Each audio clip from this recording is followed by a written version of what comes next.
नासूर यानी कैंसर। इसका नाम सुन के ही ये समझ में आता है, पता लगता है कि ये रोग अपने आप में बहुत बड़ा तकलीफ देह है। कैंसर के जो घाव होते हैं वो घाव अंदर तक सड़ते चले जाते हैं और यही कंडीशन नासूर की भी होती है। तो नासूर कैंसर दोनों एक ही बात है।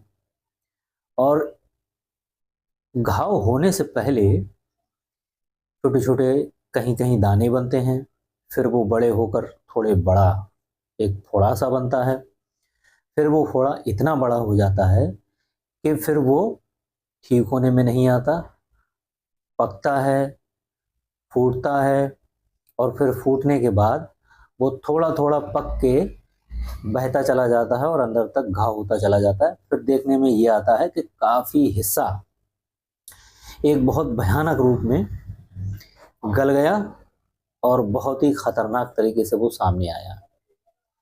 तो ये शुरुआत से अगर इसका इलाज ले लिया जाए और इसका तरीके से इलाज ले लिया जाए तो यहाँ तक ये बात पहुँचे ही नहीं कि वो सड़ सड़ के जिस्म गले और एक भयानक शकल सामने आए। अब होता तो ये आमतौर से जैसे हमको दूसरे रोग होते हैं, और हर रोग पेट के बिगड़ने की वजह से होता है। और जब पेट हमारा बिगड़ता है तो सबसे पहले हमारे खून का जो प्लेटलेट्स होता है, यानी कि एक तरीके का ब्लड में जो प्लाज्मा होता है वो कम हो जाता है। प्लाज्मा साइंस के हिसाब से, और उसी प्लाज्मा का कम होना आयुर्वेद और यूनानी में रोग प्रतिरोधक क्षमता का कम होना। जब रोग प्रतिरोधक क्षमता हमारी कम होती है तो हमको तरह तरह के रोग होते हैं।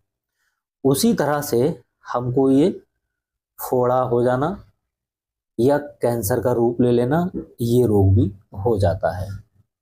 जैसे और बीमारियां होती हैं उन्हीं में से एक ये बीमारी होती है, लेकिन शुरू में ये होती है एक छोटी शक्ल में, लेकिन धीरे धीरे इलाज की लापरवाही की वजह से ये आगे चलकर सामने आती है बहुत बड़ी भयानक खतरनाक बीमारी के सामने।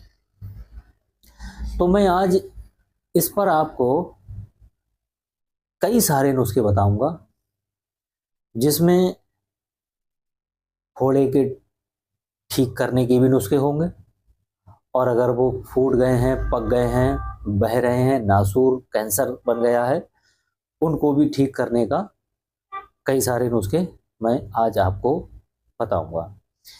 ठीक है, मैं नुस्खा आपको बता देता हूं, लेकिन मेरी हर बार की तरह इस बार रिक्वेस्ट है मेरी आपसे, अगर आप हमको पहली बार देख रहे हैं तो चैनल को सब्सक्राइब कर लें, वीडियो को लाइक कर दें और बेल आइकन को प्रेस कर दें, जिससे कि कोई भी नुस्खा अपलोड हो वो आपको उसका नोटिफिकेशन सबसे पहले मिले, और हो सकता है कि वो नुस्खा आपके काम का हो जाए। आइए अब चलते हैं उन नुस्खों की तरफ। तो हम सबसे पहले शुरू में अगर हमको इस तरह के कोई फोड़े डाउटफुली मालूम पड़ते हैं तो उनको ठीक करने के लिए नुस्खा देखें, नीम के पत्तों को घी में भून लो, फिर इस घी में मोम पिघलाकर मिला दो। इस तरह बड़ी उत्तम मरहम बन जाएगी। पहले घाव को नीम के औटाए पानी से धो लो और मरहम लगा दो। इस मरहम से घाव बहुत जल्दी आराम हो जाते हैं। ये परीक्षित और आजमूदा नुस्खा है।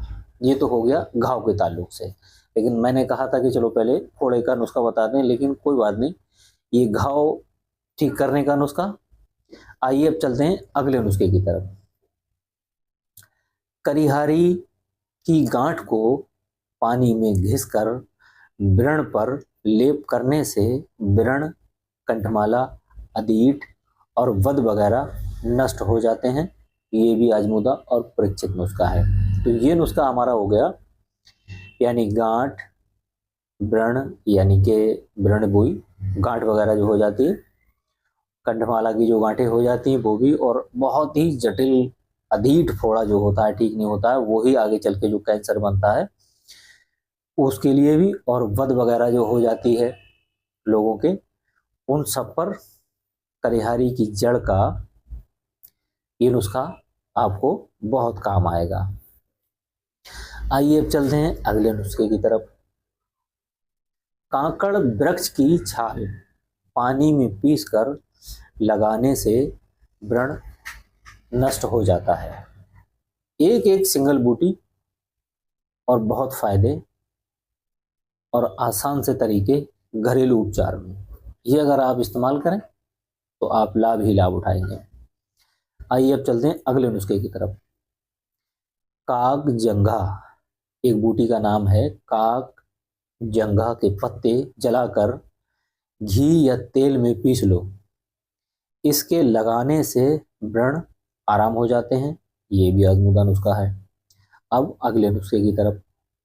अगर घाव में दर्द होता हो तो प्याज को चीर कर घी में तलो और घाव पर बांध दो, दर्द जाता रहेगा।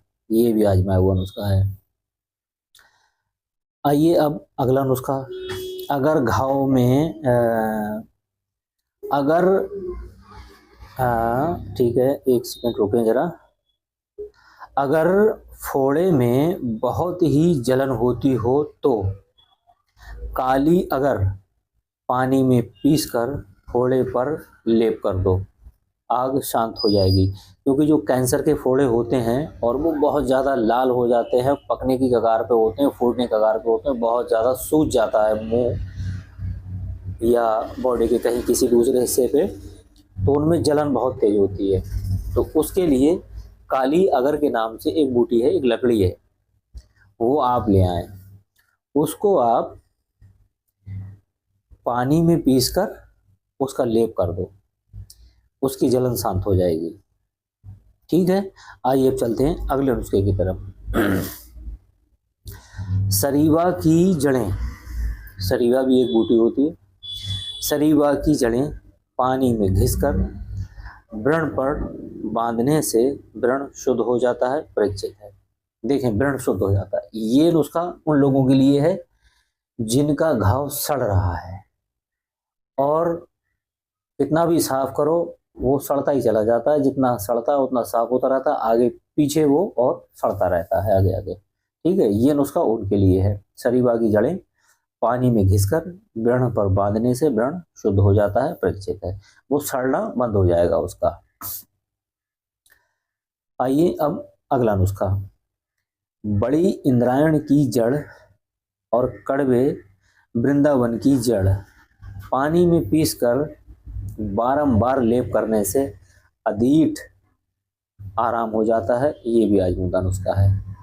अधीठ कोई खतरनाक फोड़ा जो जल्दी बैठता नहीं, फूटता नहीं, पकता नहीं, उसके लिए देखें कितना बढ़िया नुस्खा है ये। ठीक है, आइए अब चलते हैं अगले नुस्खे की तरफ। बेल के पेड़ की लकड़ी, बेल पत्र जो बड़ा मोटा बेल गर्मियों के दिनों में जो खाया जाता है फल, उसी की बात हम यहाँ कर रहे हैं। बेल के पेड़ की लकड़ी पानी में घिसकर फोड़े पर लेप करने से फोड़े की जलन, लाली, सूजन नष्ट हो जाती है। परीक्षित है, आजमूदा है ये भी। आइए अब अगले नुस्खे की तरफ। कपूर पानी में पीसकर और घोलकर घाव धोने से शुद्ध हो जाते हैं। ठीक, घाव अगर सड़ रहा है तो इस तरीके से आप पहले घाव को धो लें, शुद्ध कर लें। नीम के पत्तों का औटाया हुआ पानी घाव धोने के लिए संसार में सर्वश्रेष्ठ दवा है। जिन घावों की कीड़े पड़ जाते हैं और जिनकी अवस्था बहुत खराब हो जाती है, वे भी नित्य नीम के जल से धोने और नीम के पत्तों की लुगदी बांधने ठीक है, तो इनकी लुगदी उसमें भरकर बांधने से और इसके पानी से घाव को धोने से घाव शुद्ध भी हो जाते हैं, सड़ना भी बंद हो जाता है और घाव पूरी तरीके से आराम भी हो जाते हैं, सही भी हो जाते हैं। आइए अब चलते हैं अगले नुस्खे की तरफ। पैरा नामक घास की राख घाव पर छिड़कने से घाव सूख जाता है। इसी राख को सिरके में भिगोकर लगाने से नासूर आराम हो जाता है।